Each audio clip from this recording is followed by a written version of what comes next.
welcome to Dream Stories once again. Yes, once again, Dream Stories. That can be taken in many ways. Okay. We're still called Dream Stories for a few more weeks. Yes. And we're back again after having a week off. Yeah, we had anniversary.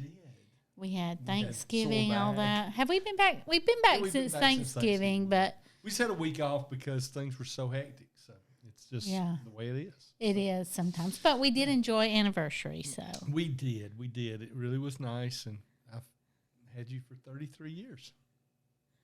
Yes, and hopefully 99 more. Yes, I agree.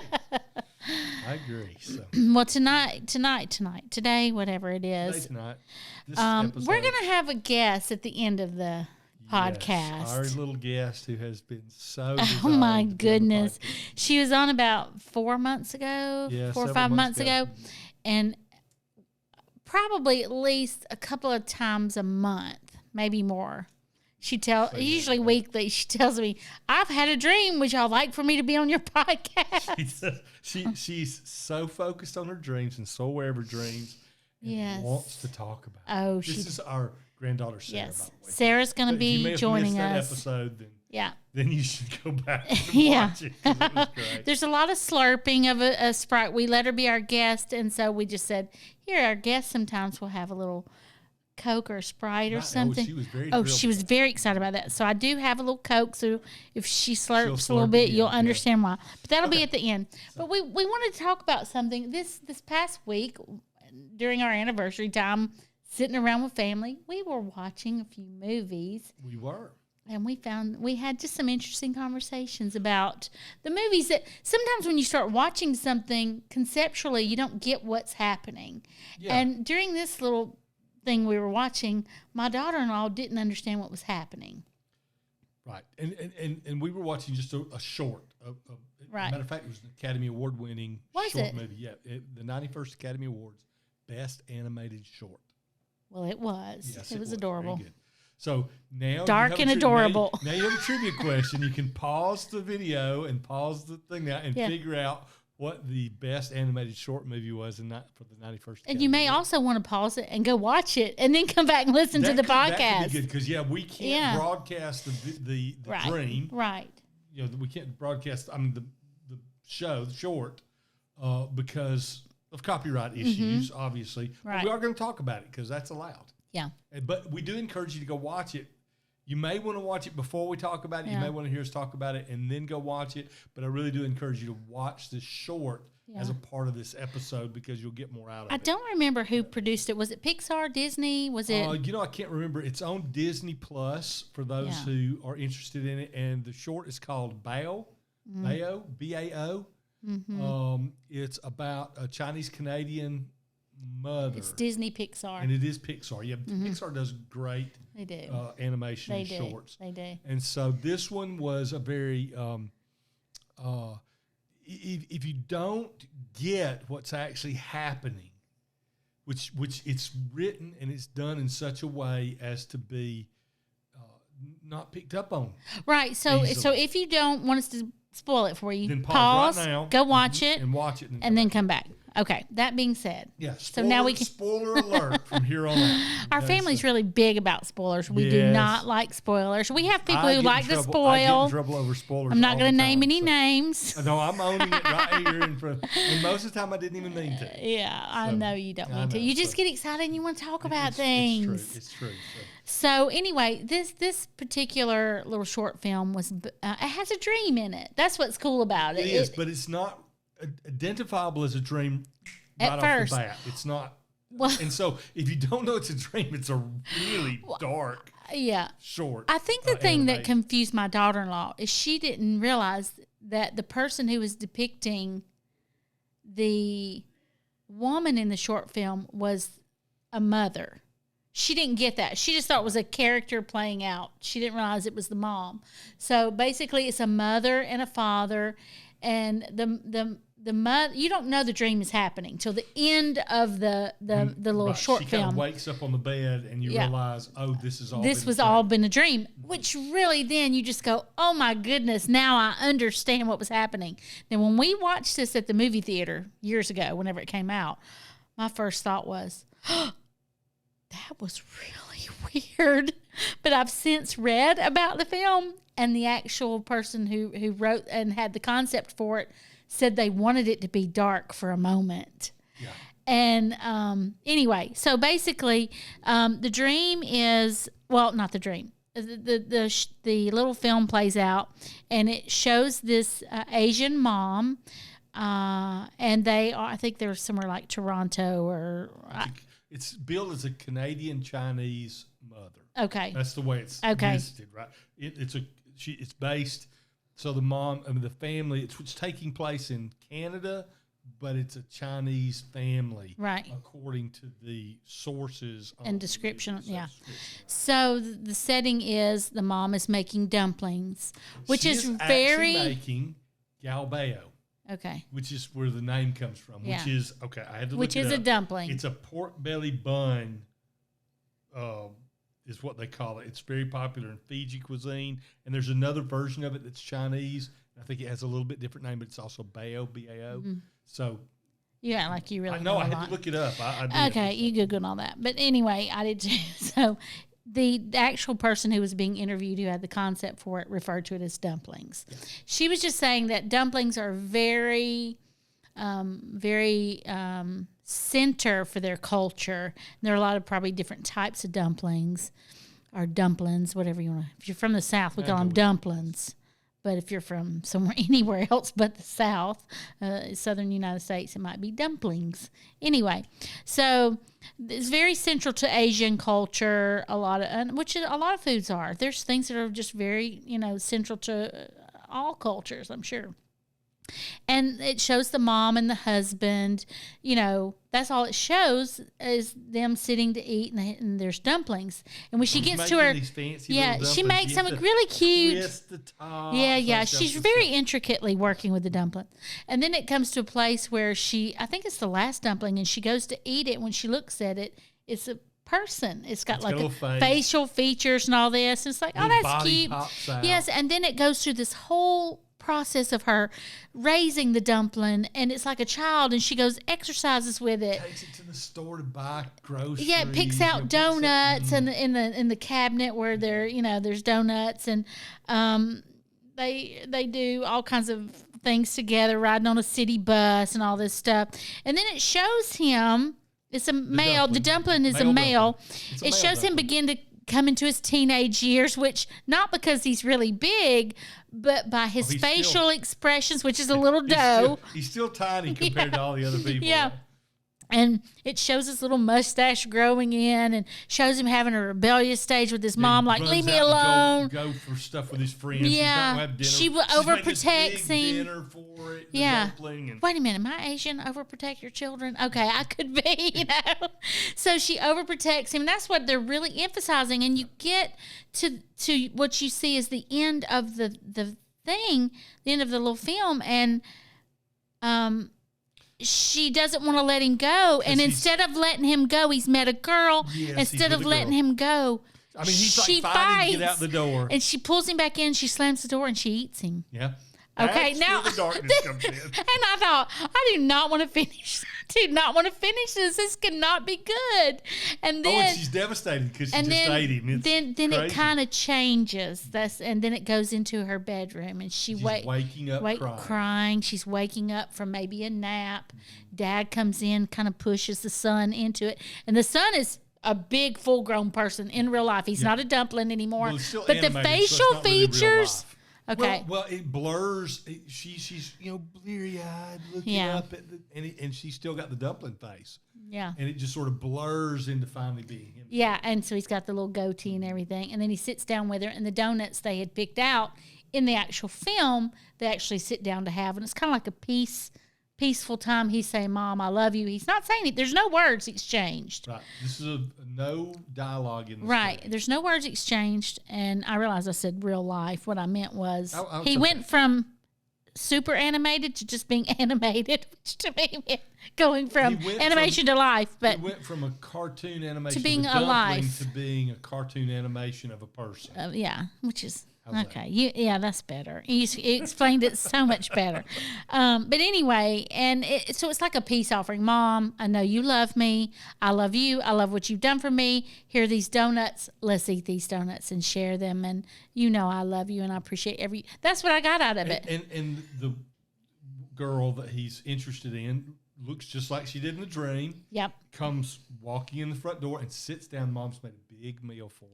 No. Or she's making the big meal. She's making. They're all trying to make the dumpling. Yes. And Mom's dumplings look pretty nice, and Son's dumplings are like falling terrible. apart because they're really terrible.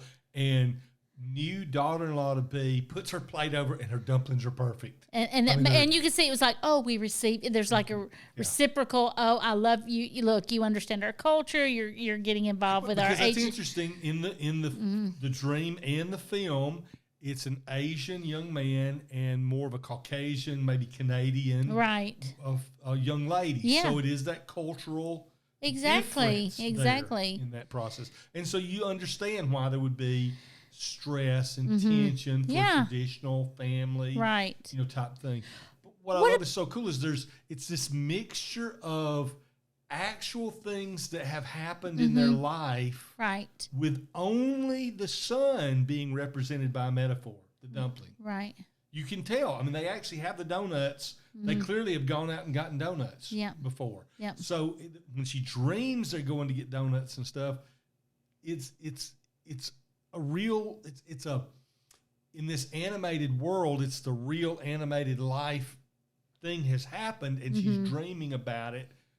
Like it were not a metaphor. Yeah. But the boy is still a dumpling. Yeah. Yeah. So, I love it. So what? A lot of people have dreams like that. They dream about things that they actually experience. Yes. They dream about things that are literal with a single metaphor or one or two metaphors in it that makes it something that needs interpretation. What I think is really unique and that we can all take away from this is there are metaphors in life that can help teach us some things. And we believe that our Creator, our God, gives us dreams to help teach us things.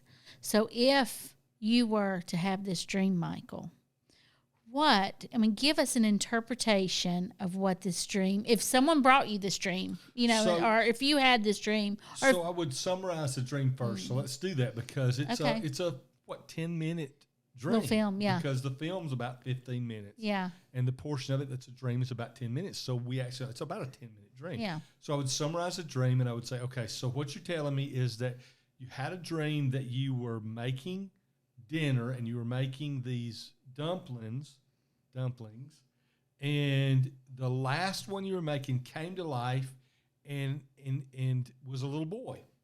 And you did all these things with it. You went grocery shopping with it. You went to get donuts with it. You went to school you rode on the city bus with it. And it was just part of your life. You were bonding with this dumpling that was living. But then the dumpling starts to grow up and goes off with his friends, has a girlfriend, is wanting to get married. He's about to leave with his girlfriend. And you fight with this dumpling that you created, not wanting it to leave, and you're battling back and forth, trying to not let it out the door, and you push the girlfriend out the door, and when the dumpling tries to go out, you grab it and eat it, and it breaks your heart. Is that a fair summary of the dream? Mm-hmm.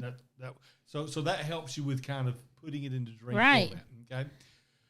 And then I would ask the question, so all these pieces, most of these pieces are things you're experiencing with natural things, just stuff that was very normal, wasn't metaphorical. You go grocery shopping, you do things like this. What? Yeah, I would talk about so this is just normal stuff. There's not anything fancy about it. It was just like normal everyday life. Everyday life. Yep. And then if I were going to interpret the dream, I would have to have, in this case, some insight from Holy Spirit. This is not one you just say, okay, here's the dream, here's the interpretation. Mm-hmm. Holy Spirit has to tell you this is about the family. Yeah. I mean, really, to know what that dream is about before we're seeing the animated version of it, and she wakes up, to know what that dream is about, you have to hear Holy Spirit's voice say, this is about her son. Yeah, this is about her family. Yeah, and one thing that would help is that if we were if I understood Asian culture, it would be easier for me to understand the metaphor as opposed to someone who knows nothing about Asian culture. Well, and that's why you do have to rely on God, because we don't know always. And the other thing that would help would be if the dreamer said to me, I created this dumpling, and it looked just like a little version of my son, my actual son. That would be hugely helpful. It wouldn't be a problem. Exactly.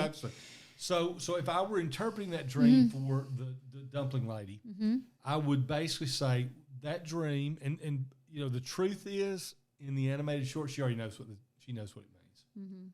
She already knows. And probably in real life, the mom would know. I would say that dream's about your relationship with your son. You deeply care for your son, but you realize you've become overprotective and you're trying to hold on to him, and that you're actually going to destroy him, to consume him, if you don't release him and let him become his own man. Yeah. And that would be the simple. Don't let him let him grow up, because then let him grow up. Yeah, I love that, and that's a hard thing for mom to hear. Honestly, it's a very difficult thing for a mom to hear. Which is one of the things I love, because it's God saying to a mother something she doesn't want to hear in a very truthfully, a very sweet way. We talked about how dark the short was at the beginning, and in reality, when we look at it as a dream, it's a beautiful, it's not dark at all, is it? It's like you're consuming your son. You need to stop. Yeah. You've got to stop this. I know you don't want to hear this, but your relationship is going to be broken and lost completely. Yeah.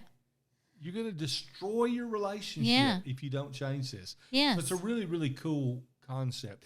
And what I love is just a little children's animated short, but it's such a powerful story in it. And that's something, we're going to bring Sarah in just a minute and talk about children's dreams. This is a dream of a parent about a child, but a child watching this doesn't necessarily get anything out of it. They don't understand it being a dream. They don't understand the metaphor. They don't understand what's going on. It's just a cute animated story for a small child. Yeah. Somebody in the 3, 4, 5-year-old range. This is really an appropriate time to bring in Sarah while we're talking about children things. So that's what I was going to say. It's one of those places where children don't actually always have to understand their own dreams. And sometimes they don't even necessarily need an interpretation. They just need a parent to affirm them that that's cool. Enjoy it. Yeah. Yeah. So, but let's pause here. Yeah. And we will bring in Sarah and talk a little more about kids' dreams.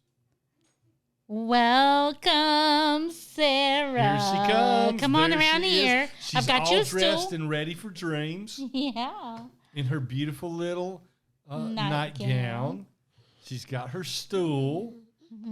And you guys are going to talk. I'm just going to make sure Sarah's in the picture with us. Okay. Can you? Okay. So here's your mic. So don't touch it or anything. Okay. Okay. Can you say hello to everyone? Hello. Yeah. And look what I have for us to share. Where did I share Coke with my daddy? Just now? Yeah. So you don't want any more? No. Well. No, thank you. You can take just a little sip. Is okay. It's all right. How do we turn this on? It's on. You're on live on the, well, not live, but you're on the recording. Tell everybody you're going to talk about your dreams. This camera right over here, baby. There you go. Tell them, say, I'm going to talk about dreams. I'm going to talk about dreams. All right. She was sharing with me downstairs. I was saying she wanted to spend the night with us tonight in our bed, right? That's fun for you. You like that? Yeah. So, do you dream when you sleep in Sugar and Pop's bed? Yeah. And while we were talking about that, I was like, Sarah, you can sleep with Pop and I tonight if you want to. And you said, okay. And you said, Sugar, would you like for me to be on your podcast? Because I've had a dream. Yes. And you said, I've had a beautiful dream. So tell me in the exact words you were telling me, anything you want to tell me about your dream. Well, I just heard you. You just heard me?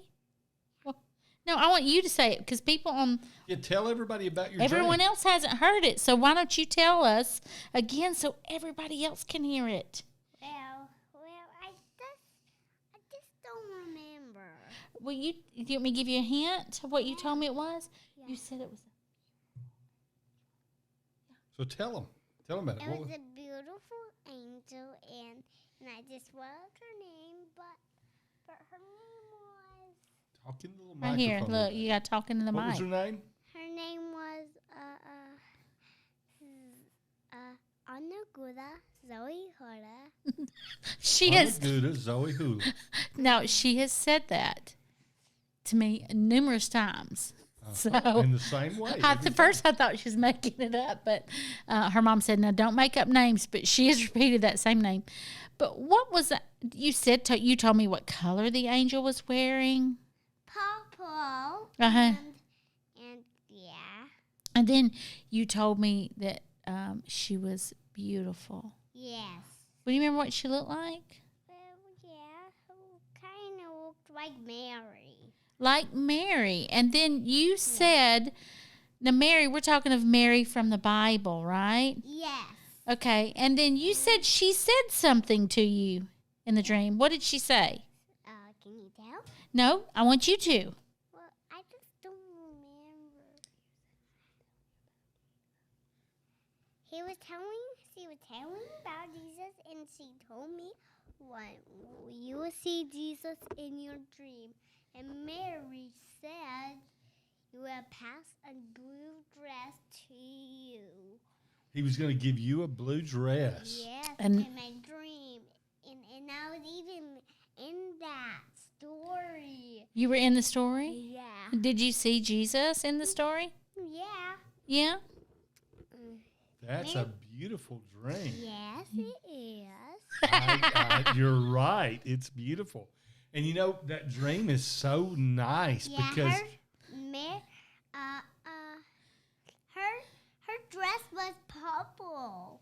because the angel had authority for folks who are wondering about the dream. You know, don't you? Angel had authority, the purple dress for authority. And the I don't remember all of her name, but I know part of it was Zoe, which means life. And then it was Mary who brought forth the life of Jesus. Yes. So those things fit together. He says, you're going to see Jesus, and she gave you a blue dress. So for folks who are wondering about that dream. I gave her a purple dress, and she turned it into, and she turned her blue dress as to me when I was big in there, and I turned the purple dress to her. She turned it on me, and she looked like a princess just like me. Okay, she looked like a princess, just like. I think she was saying there was a reciprocation of exchange of dresses, purple and blue, back and forth. Giving up authority to God and receiving revelation back from Him. That's for those of you wondering about what the dream means. She did say. I didn't know this would be one of those dreams that Sarah didn't have to know the interpretation to. The angel's name was Amagura Zoe Hana. She has got that name down pat. Amaguda Zoe Hana. Gouda is a cheese. I'm thinking gooey is all I can think about. Either way, I love it. I love the name, and it's very unique. And, here is Sarah. And as we began to talk, did you notice something? She began to remember more things, Yes. And I can sense sometimes Sarah gets really animated, and she'll start out with a dream, but then it becomes very embellished. This one she has repeated over and over again. Hey, you're going to make... And she may have to be reminded of some of the pieces of it, and that's okay for your children. If they share a dream with you and then later they say they can't remember it, it could be just like Sarah in this setting where there's a little bit of embarrassment, there's a little bit of being, excited about doing something with parents or being excited about being on a podcast. She kind of got camera shy for a minute. Yeah, I was going to say. And she's going, yeah. I know. But this is an example. I didn't know it was going to be this kind of a dream, but this is an example where Sarah doesn't have to fully understand the interpretation. No. She just loves the dream. But for us as grandparents, for Joshua and Michelle as parents, understanding the interpretation of that, which God is saying, you're going to see me. I'm going to give you revelation. I'm going to speak into your life. I have a purpose for you and a plan. That's powerful for us as grandparents. It is. So it is. And what Sarah was just gets to enjoy the dream. Mm-hmm. The interpretation may be for us. Yeah, That's just something very true. important And I about. just loved. She was so excited. She goes, sugar, sugar, sugar. I had a dream. Oh, it was the most beautiful dream, and I could just see the passion, the excitement in her eyes. One of the things she said was, the angel asked you a question. She said, "Are you a? Are you a?" And what did you say? I don't remember. You said, I told her, no, I'm not a princess. I'm a human, but I have princess dresses. Do you remember that? Yeah. Okay. All right. Well, I think we're getting close to our 30 minutes. Nearly to the end of our time. Yeah. And I believe we have exhausted our guests' capacity to pay attention to what we're doing. Yeah. And she is enjoying playing with the table. Yep. We had slurping last time, and we have nails on the table this time. Yeah. But it's all good. I am so glad, Sarah. I would like to say to you, Sarah, I would like to say something to you. Look at me. I want to say thank you for being a guest on the Dream Stories podcast. We're so glad you joined us for this episode, and we look forward to seeing you again in the future sometime. Thank you. Later tonight. You are so welcome. Morning. Would you like to end the podcast? Here's what we always say at the end of the podcast. We always ask people to share, like, subscribe, and the last thing we say is keep dreaming. You want to say keep dreaming? Keep dreaming. Very good. Keep on dreaming. Keep dreaming. Yeah.